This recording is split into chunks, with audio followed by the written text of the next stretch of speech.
Hello everyone, welcome back to my channel friends. आज के video में आप सभी का स्वागत है और आज के वीडियो में हम क्लास 6 की हिस्ट्री की बुक का चैप्टर नंबर 3 डिस्कस करेंगे और इसमें हम हिस्ट्री की बुक्स को जो है डिस्कस कर रहे हैं। इसमें जितनी भी एडिशनल इन्फॉर्मेशन है वो आप लोगों को मैं साथ साथ देते हुए चल रही हूँ। इसके अलावा एक अंडरस्टैंडिंग आप लोगों की इस समरी को सुनने से और बुक्स को साथ साथ देखने से डेवलप हो जाएगी कि एंशियंट हिस्ट्री में हमें एटलीस्ट पढ़ना क्या क्या होता है और यहाँ पे आपके जो कॉन्सेप्ट्स हैं उनको क्लियर किया गया है। हालांकि फैक्चुअल नॉलेज आपको इसके अलावा जो मैं देती हूँ वो इसमें ऐड करते हुए चलनी होगी।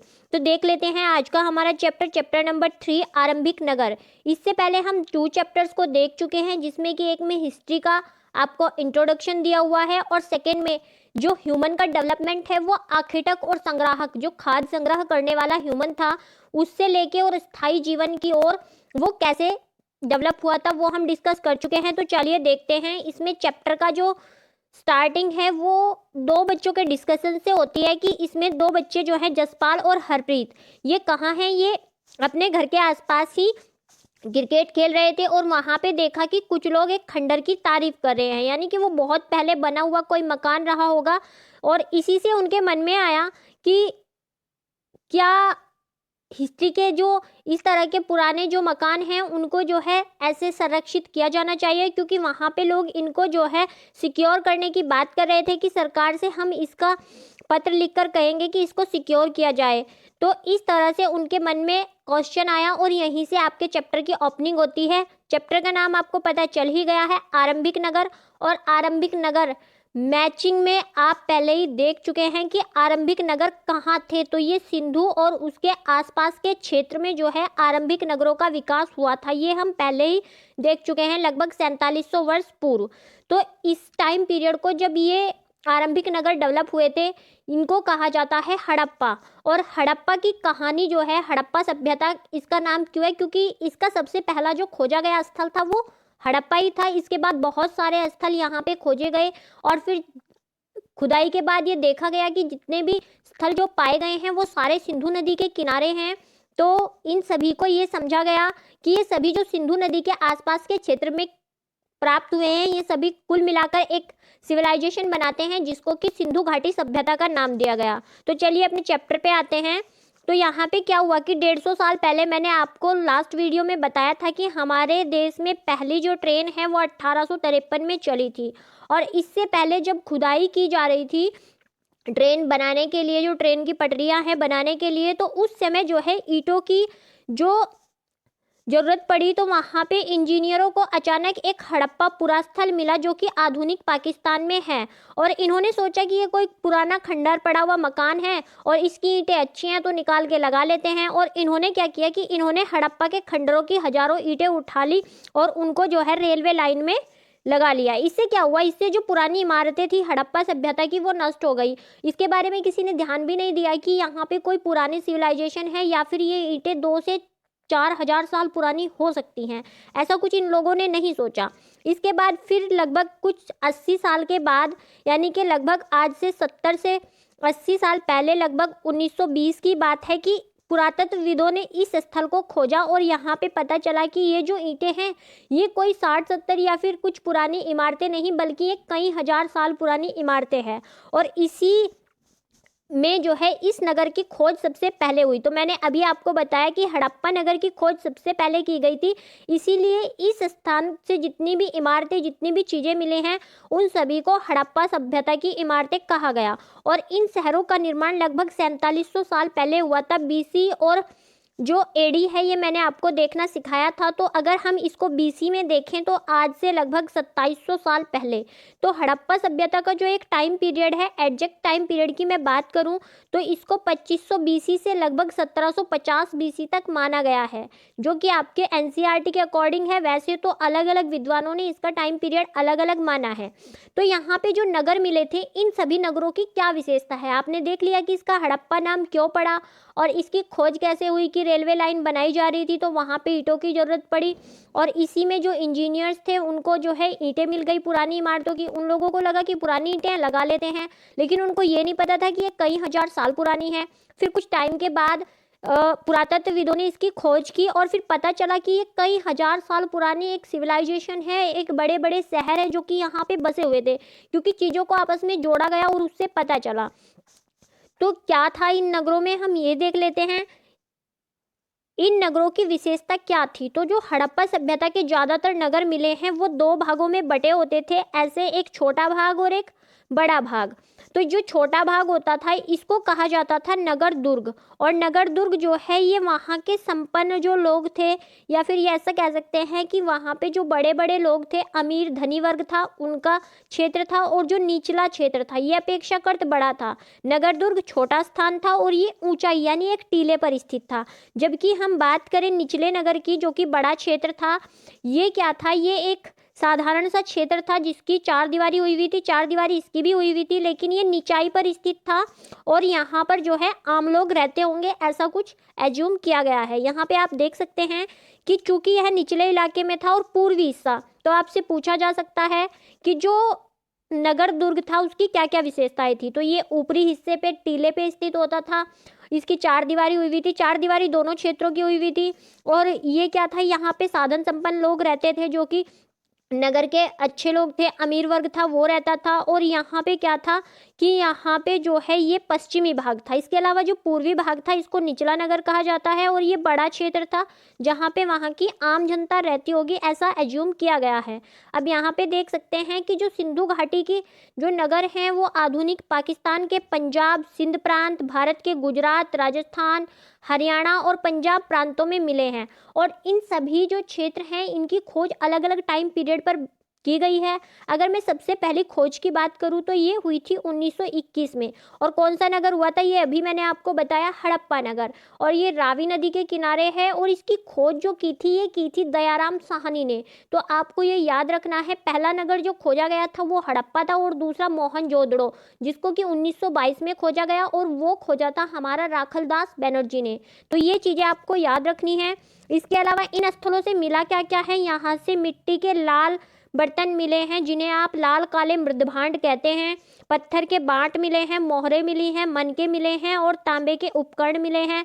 पत्थर और तांबे के पत्थर के लंबे ब्लेड आदि ये सारी चीज़ें यहाँ पे मिली हैं। अच्छा, जो ये नगर के पूर्वी और पश्चिमी क्षेत्र होते थे, ये पश्चिमी नगर दुर्ग और ये निचला नगर, इन दोनों की जो है वो चार दीवारी की गई थी, और चार दीवारी पक्की ईंटों से की गई थी। तो ये अच्छे से जो है चिनवाए गए थे। इसके अलावा इन नगरों में कुछ जो है अलग अलग इमारतें भी मिली हैं, जैसे कि मोहनजोदड़ो में क्या मिली है, एक बड़ा तालाब मिला है जिसको कहते हैं स्नानागार। तो यहाँ पे क्या मिला है, यहाँ पे मिला है स्नानागार। और इस स्नानागार को बनाने के लिए ईंट और प्लास्टर का इस्तेमाल किया गया था, और इसमें पानी के रिसाव को रोकने के लिए प्लास्टर के ऊपर चारकोल की परत भी चढ़ाई गई थी। तो ये आपको याद रखना है। आपसे क्वेश्चन इस तरह पूछा जा सकता है कि मोहनजोदड़ो में मिले स्नानागार की विशेषताओं में निम्नलिखित में से क्या नहीं थी। तो इसकी कुछ विशेषताएं थी, इसको ईंट और प्लास्टर से बनाया गया था, पानी का रिसाव रोकने के लिए चारकोल की परत चढ़ाई गई थी, इसके दोनों तरफ उतरने के लिए सीढ़ियाँ थी, और इसके चारों तरफ जो है वो कमरे बनाए गए थे, और इसको भरने के लिए कुओं से पानी निकालकर इसको भरा जाता था, और इसका प्रयोग जो है कुछ विशेष कार्यक्रमों के दौरान ही किया जाता था। यानी कि यहाँ पे जो है उपयोग के बाद इसको खाली कर देते थे, और विशिष्ट नागरिक सभी लोग इसमें स्नान करने के पात्र नहीं थे। आपने मोहनजोदड़ो करके एक मूवी है वो भी देखी हो, तो शायद आपको इसका अंदाजा लग सकता है, क्योंकि उसमें भी दिखाया गया है। तो यहाँ पे जो विशेष नागरिक हैं वो इसमें स्नान किया करते थे। अब आप इधर देख सकते हैं, इधर मैप में दिखाया गया है कि इसको हम सिंधु घाटी सभ्यता क्यों कहते हैं। ये सिंधु हमारी मेन नदी है, और इसके आसपास ही ये सारे क्षेत्र जो हैं देखिए बसे हुए हैं, और इसका जो आकार है ये त्रिभुजाकार है।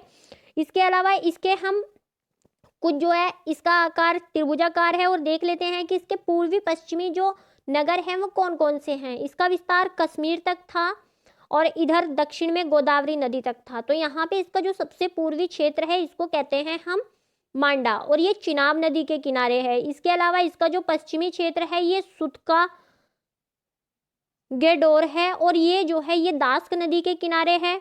इसका पूर्वी क्षेत्र आलमगीरपुर है, और ये कहाँ है, ये है हमारा हिंडन नदी के किनारे। हिंडन नदी, ये वही हिंडन नदी है जो लगभग सहारनपुर के आसपास से गुजरती है। इसके अलावा यहाँ पे दैमाबाद है जो कि इसका दक्षिणी क्षेत्र है, और ये है परवरा नदी के किनारे। तो ये कुछ इसके दिशा के आधार पर मैंने इसका वर्गीकरण कर दिया है और इसकी आकृति त्रिभुजाकार थी। इसके बाद हम देखते हैं कि इसमें कुछ और भी विशेषताएं मिली हैं अलग अलग नगरों में। तो इस सभ्यता के जो नगर थे कालीबंगा और लोथल, यहाँ पे क्या मिले हैं, यहाँ पे अग्निकुंड मिले हैं और इनका प्रयोग संभवतः यज्ञ के लिए किया जाता होगा। तो इसका मतलब है कि जो सिंधु घाटी सभ्यता है उसके लोग जो है पूजा में भी विश्वास रखते थे और ये लोग जो है यज्ञ हवन आदि भी किया करते थे। इसके अलावा यहाँ पे बड़े बड़े भंडार गृह भी मिले हैं। कहाँ पे मिले हैं, मोहनजोदड़ो में, हड़प्पा में और लोथल में। तो यहाँ पे बड़े बड़े जो स्टोरेज हाउस हैं वो भी मिले हैं जिनमें कि अनाज को स्टोर करके रखा जाता था।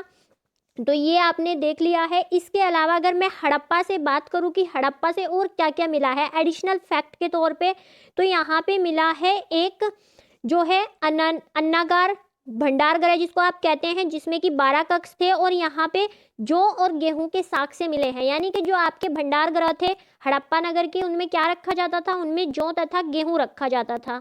इसके अलावा यहाँ पे एक कब्रिस्तान भी मिला है जिसको कि RH37 कहा जाता है। इसके अलावा वहाँ पे कांस्य की बनी एक बैलगाड़ी मिली है और उर्वरता की देवी की मूर्ति भी मिली है। इन लोगों के जो प्रमुख भगवान थे वो उर्वरता की देवी ही थी, यानी कि ये मातृ शक्ति की पूजा करते थे और ये सभ्यता जो है वो मातृ सत्तात्मक थी। ये भी आपको याद रखना है। इसके बाद हम नेक्स्ट देख लेते हैं कि ये देखिए यहाँ पे स्नानागार का चित्र दिखाया हुआ है। इसके चारों तरफ ये कमरे थे जिनकी की ईंटें उखाड़ ली गई हैं। ये दोनों तरफ सीढ़ियाँ और ये बीच का क्षेत्र जो है ये स्नान करने के लिए यूज किया जाता होगा। इसके बाद हम देख लेते हैं कि यहाँ पे भवने, नाले और सड़कें कैसी थी। तो यहाँ पे जो भवन यानी घर होते थे वो आमतौर पर फर्स्ट फ्लोर तक होते थे, यानी कि ग्राउंड फ्लोर और फर्स्ट फ्लोर 1 या 2 मंजिले होते थे और घर के आंगन के चारों ओर कमरे बनाए जाते थे।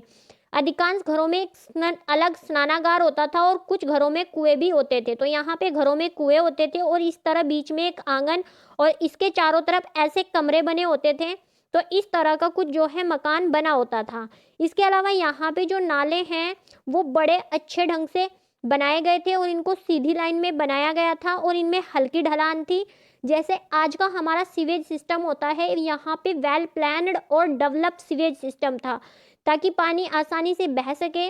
और इनको क्या है, अक्सर घरों की नालियों को सड़कों की नालियों से जोड़ दिया जाता था जो कि बाद में बड़े नालों से मिल जाती थी और नाले जो है वो ढके हुए थे और इनमें मेन होल भी बनाए गए थे। जैसे कि मेन होल आप बड़े बड़े सिटीज़ में अभी भी देखते हैं, ऐसे मेन होल बने रहते हैं और उनके नीचे से सीवेज लाइन जाती है ताकि इनकी देखभाल और सफाई की जा सके। इसके अलावा घर, नाले और सड़कों का जो निर्माण है वो योजनाबद्ध तरीके से और सही ढंग से किया गया था।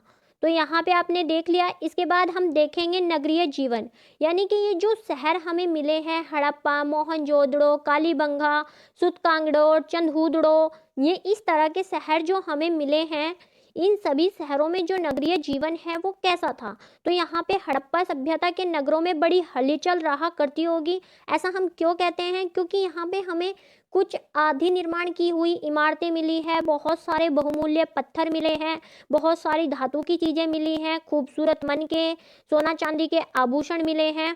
तो यहाँ पे क्या है, अब ये सारे काम जो योजना बनाने के काम है और ये इस तरह का आयात निर्यात ये सब किसकी मंजूरी से होता होगा। तो यहाँ पे जो लोग ये इमारतें बनवाते थे ये संभवतः यहाँ के शासक होंगे। तो ऐसा हम अज्यूम कर सकते हैं कि यहाँ पे भी जो है वो राजा का शासन होगा या फिर कुछ लोग मिलके शासन करते होंगे। इसके अलावा यहाँ पे शासक लोग जो है ये खूबसूरत चीज़ों को अपने पास रखते होंगे और इन नगरों में लिपिक भी होते थे, यानी कि लिखने वाले। अब इस चीज़ का पता कैसे चलता है कि यहाँ पे लिपिक होते होंगे, तो ये आप देखिए यहाँ पे एक मोहर मिली है जिसपे कि इनका जो यहाँ का प्रिय पशु है एक सींग वाला गैंडा। और ये जो है एक सींग वाला गैंडा तो नहीं कहेंगे, इसको कुछ और बोलते हैं, माइंड से स्किप कर रहा है, लेकिन ये एक सींग वाला ही है। इसके अलावा यहाँ पे देखिए ये लिपि लिखी हुई है। तो ये आप देख सकते हैं कि इस तरह से वहाँ पे लिखाई का काम भी होता है था, लेकिन इसको हम अभी तक पढ़ नहीं पाए हैं। इसको पढ़ने में अभी भी हमें सफलता नहीं मिली है। इसको कहते हैं हम एक श्रृंगीय जानवर, यानी एक सींग वाला जानवर, ऐसा कह सकते हैं आप। तो ये कुछ चीज़ें यहाँ पे मिलती थी। अब ये सारे काम कौन करता होगा, तो ये शिल्पकार द्वारा किए गए होंगे। अब शिल्पकार यहाँ पे होते कौन थे, तो संभवतः या स्त्री या पुरुष होंगे जो कि अपने इस काम में परफेक्ट होंगे, और या फिर ये क्या करते होंगे, ये जो वस्तुएं हैं ये कहीं से आयात या निर्यात भी की जाती होंगी। इसके अलावा यहाँ पे मिट्टी से बने खिलौने भी मिले हैं। और देखिए फ्रेंड्स, आप लोग एक चीज़ जो है कनेक्ट करने की कोशिश कीजिएगा कि जो बच्चों के खिलौने होते हैं वो जो टाइम पीरियड उस समय चल रहा होता है और वहाँ पे जो चीज़ें यूज की जा रही होती हैं उसी से रिलेटेड होते हैं। भाई आज के टाइम पीरियड में बच्चे जो टॉयज़ पसंद करते हैं, कुछ बच्चे रोबोट पसंद करते हैं, कुछ बच्चे गन्स पसंद करते हैं, अच्छी अच्छी कारें पसंद करते हैं, मतलब इस तरह की चीज़ें, जो चीज़ें आज के टाइम में बन रही हैं, कंप्यूटर, तो ये सब मिनिएचर जो है बच्चों के खिलौने होते हैं। तो उसी तरह उस सभ्यता में जो कुछ भी था उसी के मिनिएचर जो है वहाँ पे देखने को मिले हैं। अब ये कोई चित्र है एक, जिसमें कि यहाँ पे नाली का दर्शाया गया है और नीचे दर्शाया गया है कुआं, जो कि घरों में भी होते थे और बाहर भी होते थे।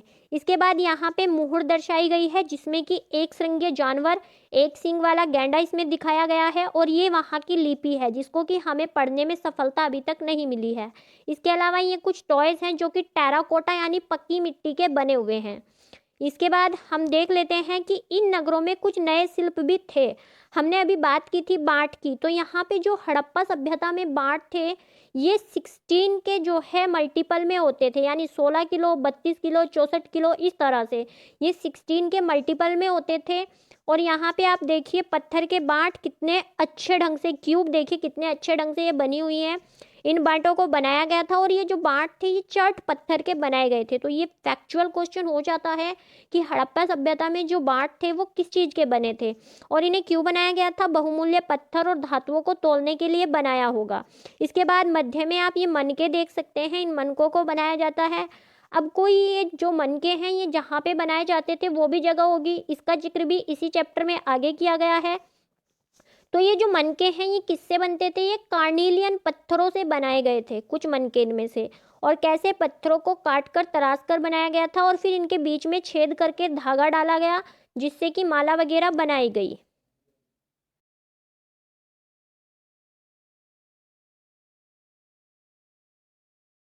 इसके बाद आप देख सकते हैं यहाँ पे जो है ये एक फलक दिखाया गया है जो कि धारदार है।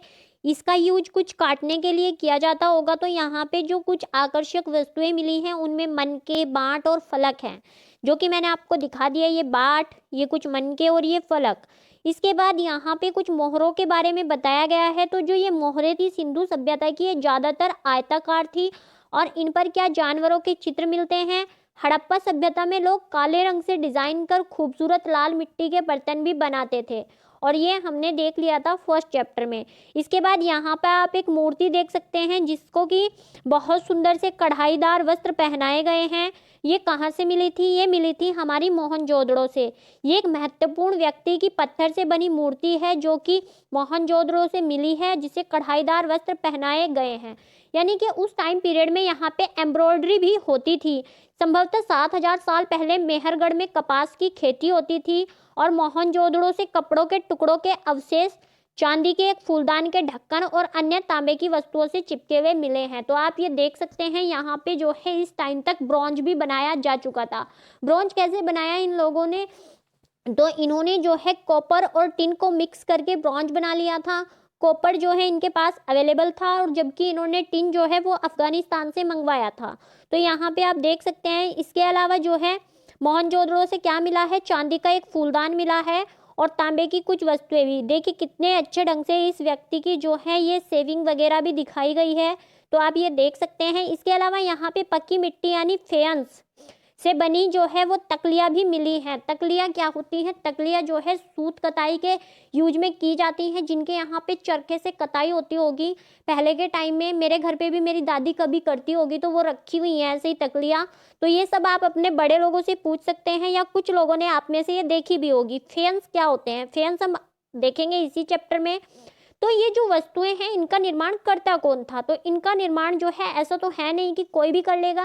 भाई जो एक्सपर्ट होगा इनका वही तो करता होगा। तो इनका निर्माण विशेषज्ञों ने किया था और विशेषज्ञ उसे कहते हैं जो कि स्किल्ड होता है किसी भी एक काम को करने में, जैसे पत्थर तराशना, मनके चमकाना, फिर मोहरों पर जो है वो कार्य करना। आप चित्र 28, जो ये चित्र है पृष्ठ 28 पर, इसको ही देख लीजिए कि मूर्ति का चेहरा कितना आकर्षक ढंग से बनाया गया है, उसकी दाढ़ी को कितने अच्छे ढंग से दर्शाया गया है। तो ये किसी विशेष मूर्तिकार का ही काम हो सकता है।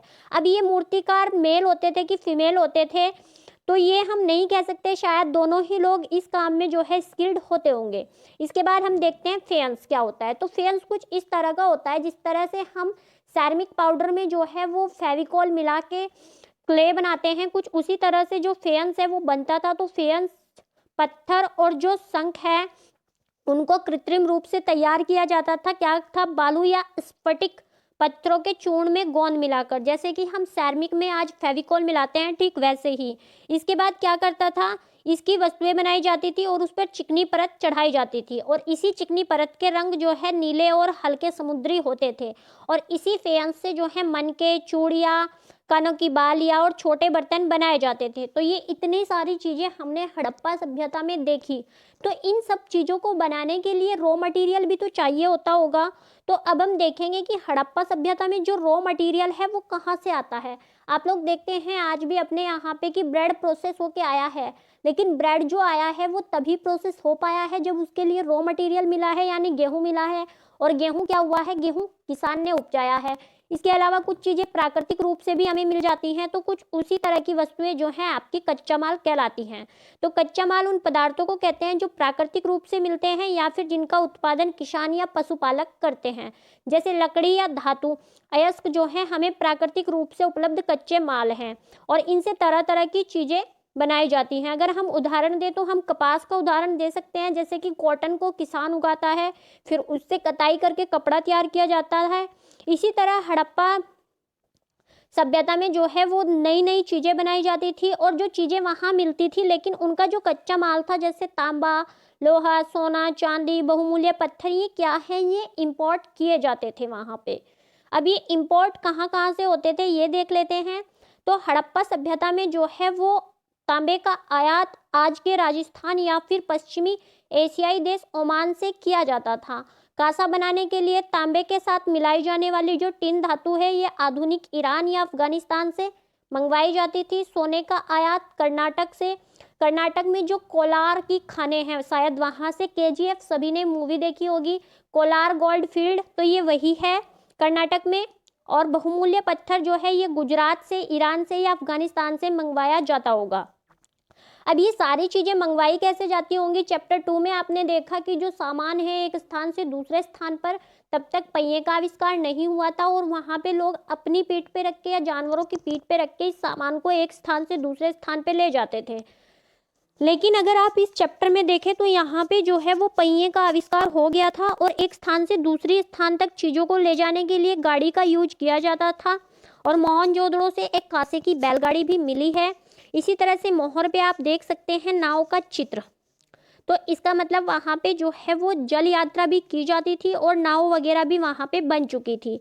तो ये लोग जो है एक स्थान से दूसरे स्थान पे जाने के लिए जो है वो जल संसाधनों का और ये बैलगाड़ी का भी यूज किया करते थे। अब ये पता कैसे चलता है कि ये लोग जो हैं एक स्थान से दूसरे स्थान पे जाने के लिए बैलगाड़ी या नाव वगैरह का यूज करते थे? तो अभी मैंने आपको बताया था कि जैसी हमारी सिविलाइजेशन होती है वैसे ही टॉयज़ हमारे बच्चे जो हैं वो खेलने के लिए यूज़ करते हैं। तो यहाँ पे हमें गाड़ी का मिनिएचर मिला है और ये एक मोहर मिली है जिसपे कि नाव का चित्रांकन किया गया था।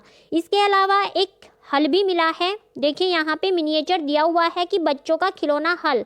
तो इससे पता चलता है कि ये लोग खेती में हल का यूज भी किया करते थे, क्योंकि जो उस टाइम पीरियड के लकड़ी के हल होंगे वो तो सलगड़ गए होंगे, तो उनके सड़े गले हल तो अब मिलेंगे नहीं, क्योंकि लकड़ी तो जो है अभी तक पेट्रोलियम बन गई होगी उनकी। लेकिन जो मिनिएचर वर्जन हैं जो कि खिलौने बनाए गए थे पत्थरों के या अन्य चीज़ों से, तो ये मिनिएचर या खिलौने बच्चों के मिले हैं, जिससे पता चलता है कि ये लोग हल की हेल्प से खेती किया करते थे। अब यहाँ पे जो नगर में रहने वाले लोग हैं ये भोजन क्या करते थे? तो यहाँ पे बताया गया है कि लोग नगरों के अलावा गाँव में भी रहते थे, अनाज उगाते थे, जानवर पालते थे। किसान और चरवाहे ही शहरों में रहने वाले जो शासक वर्ग हैं, लेखक हैं, जो दस्तकार हैं, इनको खाने का सामान देते थे। और यहाँ पे जो पौधों के अवशेष मिले हैं उनसे पता चलता है कि हड़प्पा के लोग गेहूँ, जौ, दालें, मटर, धान, तिल, सरसों आदि भी उगाते थे। मटर के पौधे पे एक हेरिडिटी रिलेटेड प्रयोग किया था किसी वैज्ञानिक ने, उसके बारे में आप कमेंट सेक्शन में बताएंगे। जमीन की जुताई के लिए हल का प्रयोग एक नई बात थी इस सभ्यता में, और यहाँ पे हल तो नहीं बच पाए हैं क्योंकि ये लकड़ी से बने थे, लेकिन हल के आकार के खिलौने मिले हैं। इस क्षेत्र में बारिश भी कम होती थी और इसीलिए यहाँ पे सिंचाई के लिए जो है अलग अलग तरीके अपनाए गए होंगे। संभवतः यहाँ पे जो है तालाब बनाए गए होंगे और तालाबों से पानी जरूरत पड़ने पर उनसे सिंचाई की जाती होगी। हड़प्पा सभ्यता के लोग गाय, भैंस, भेड़, बकरी आदि भी पालते थे, और जब पानी नहीं होता था तो ये इन भेड़ बकरियों को चराने के लिए दूर दूर तक चारा पानी की तलाश में जाते होंगे अपने मवेशियों के झुंडों के साथ। इसके अलावा ये बेर भी इकट्ठा कर लेते होंगे अपने खाने के लिए, और मछलियाँ भी पकड़ते थे, और हिरण जैसे जानवरों का शिकार भी ये लोग किया करते थे। अब हम गुजरात में हड़प्पा कालीन कुछ नगरों का सूक्ष्म निरीक्षण देखते हैं, जिनमें कि सबसे पहला नगर आता है धोलावीरा। और धोलावीरा में कई सारी जो है वो अलग डिफरेंट चीज़ें हैं, जैसे कि सबसे खास बात है कि ये नगर जो है वो 3 भागों में बटा हुआ था।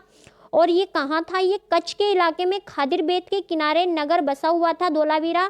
यहाँ पे साफ पानी मिलता था और ज़मीन उपजाऊ थी, और ये 3 भागों में बटा हुआ था। सामान्यतः अभी हमने देखा कि जो हड़प्पा सभ्यता के नगर हैं वो 2 भागों में बटे हुए थे, एक नगर दुर्ग और दूसरा निचला नगर, लेकिन धोलावीरा 3 भागों में बटा हुआ था।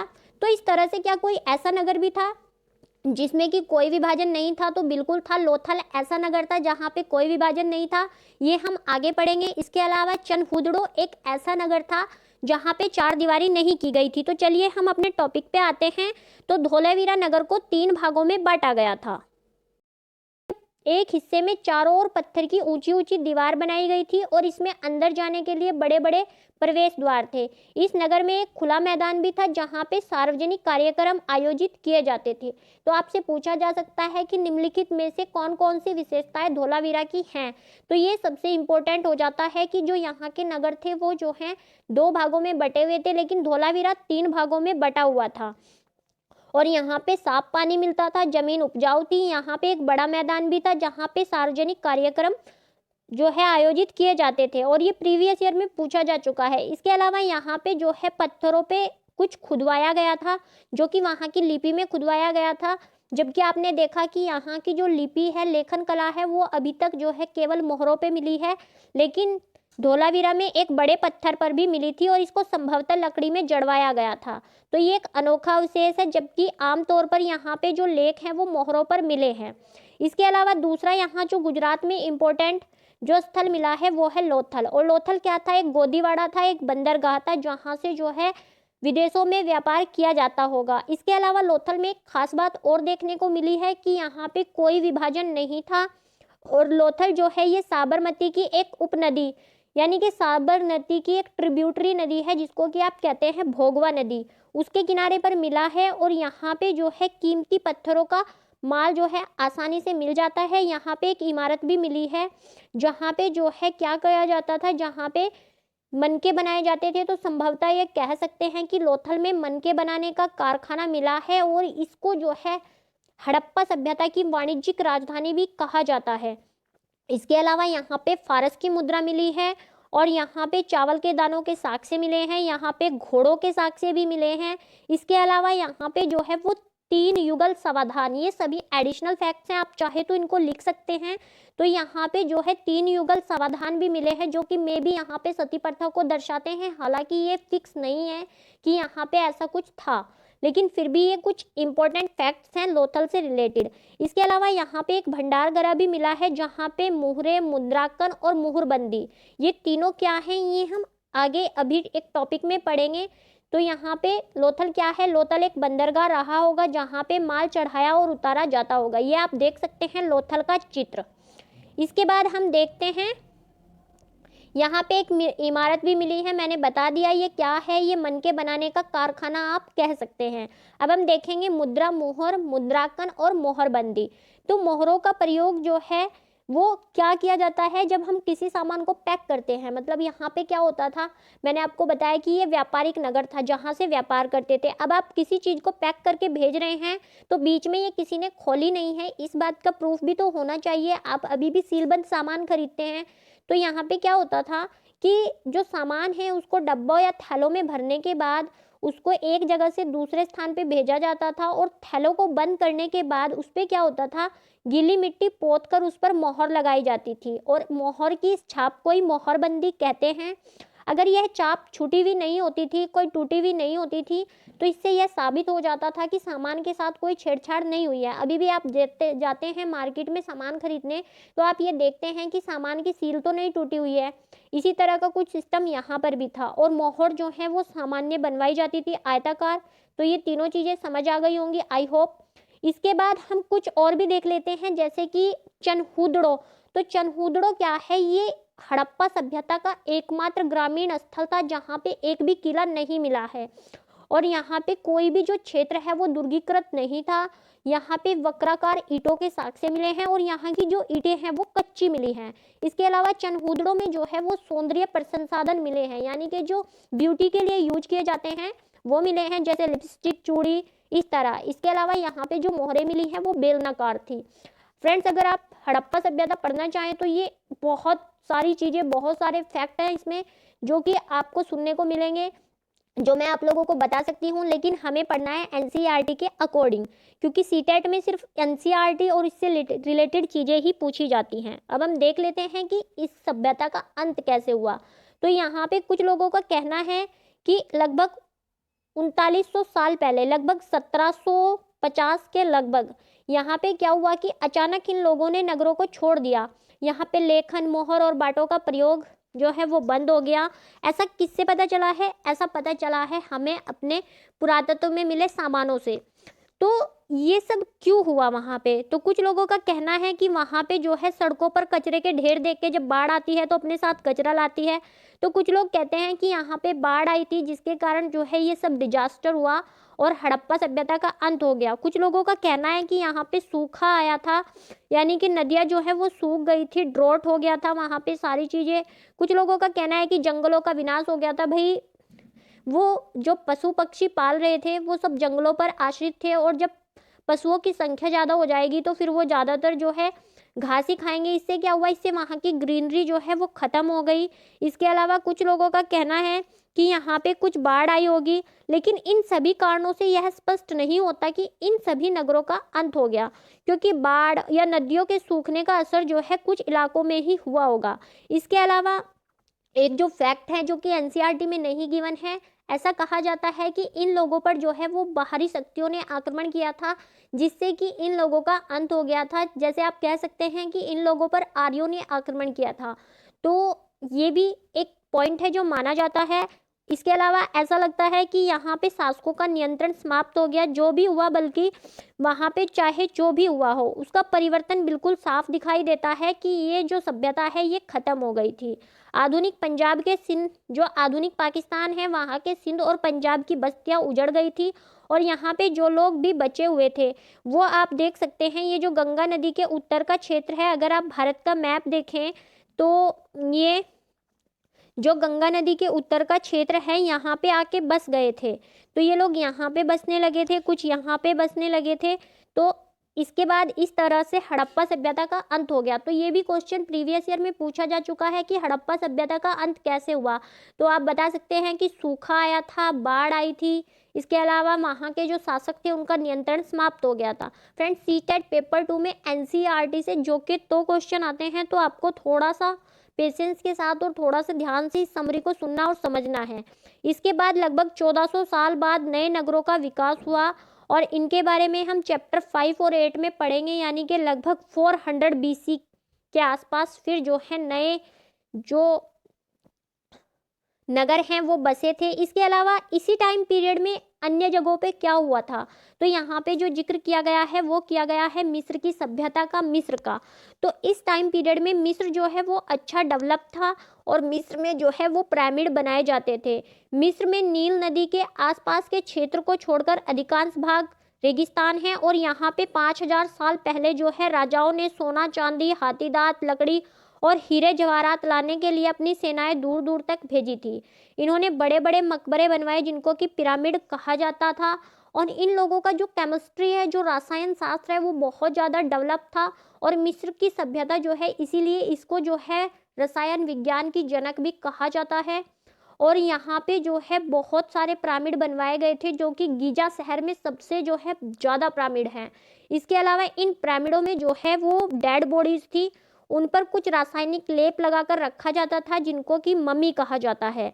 यहाँ पे आप देख सकते हैं कि राजाओं के मरने पर शवों को इन्हीं पिरामिडों में दफनाकर सुरक्षित रखा जाता था। इन शवों को मम्मी कहा जाता है और मम्मी आज भी देखने को मिलते हैं। इसके साथ ही इनके लिए खाद्यान्न, पेय, वस्त्र, गहने इत्यादि भी इनमें रखा जाता था। कई बार इनके सेवक सेविकाओं को भी इनके साथ ही दफना दिया जाता था।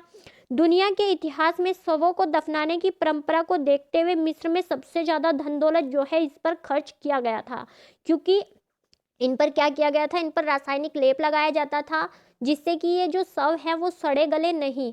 आज भी मिस्र का एक प्रसिद्ध राजा है जिसको कहा जाता है फिरौन, और उसकी मम्मी आज भी सुरक्षित रखी है। इन लोगों का जो है वो देवताओं की पूजा में भी विश्वास था, और जिनको कि आप एलियंस कह सकते हैं, इनमें भी विश्वास था। तो इसी टाइम पीरियड में कहाँ पे, मिस्र में, मिस्र की सभ्यता भी डेवलप हो रही थी। तो सिंधु सभ्यता के ये समकालीन है। अब यहाँ पे एनसीईआरटी कॉर्नर में एक मेल करने के लिए दिया हुआ है। तो यहाँ पे कुछ धातुएं और कुछ स्थान। तो तांबा ये लोग कहाँ से मंगाते थे, सोना कहाँ से मंगाते थे, टिन कहाँ से मंगाते थे, बहुमूल्य पत्थर कहाँ से मंगाते थे। तो इनमें से जो मुझे सबसे पहले पता है, जैसे कि मुझे पता है कि सोना कर्नाटक से, इसके बाद बहुमूल्य जो पत्थर है वो गुजरात से, टिन अफगानिस्तान से, तो तांबा कहाँ से, राजस्थान से। अब यहाँ पे कुछ इंपॉर्टेंट डेट्स देख लेते हैं। तो मेहरगढ़ में कपास की खेती लगभग 7000 साल पहले शुरू हुई थी। नगरों का आरंभ 4700 साल पहले। हड़प्पा नगरों के अंत की शुरुआत 3900 साल पहले, यानी कि लगभग 1900 BC। अन्य नगरों का विकास लगभग 2500 साल पहले, यानी कि आज से 400 से 500 BC पूर्व। BC और AC में क्या AD में क्या डिफरेंस है, या फिर B और CE या CE कॉमन इरा और बिफोर कॉमन इरा, इन सब में क्या डिफरेंस है, ये हमने चैप्टर फर्स्ट में ही डिस्कस कर लिया था। अगर आपने वो नहीं देखे हैं तो पहले उनको ज़रूर देखिए। आई होप ये वीडियो आपको पसंद आई होगी। अगर पसंद आई है तो लाइक, शेयर और सब्सक्राइब जरूर करें। देखिए फ्रेंड्स, थोड़ी थोड़ी लंबी वीडियो है, लेकिन इससे आपकी जो एंशिएंट हिस्ट्री है उसके कॉन्सेप्ट काफ़ी हद तक क्लियर हो जाएंगे। इस वीडियो को देखने के लिए आप सभी का धन्यवाद। Thanks for watching this video.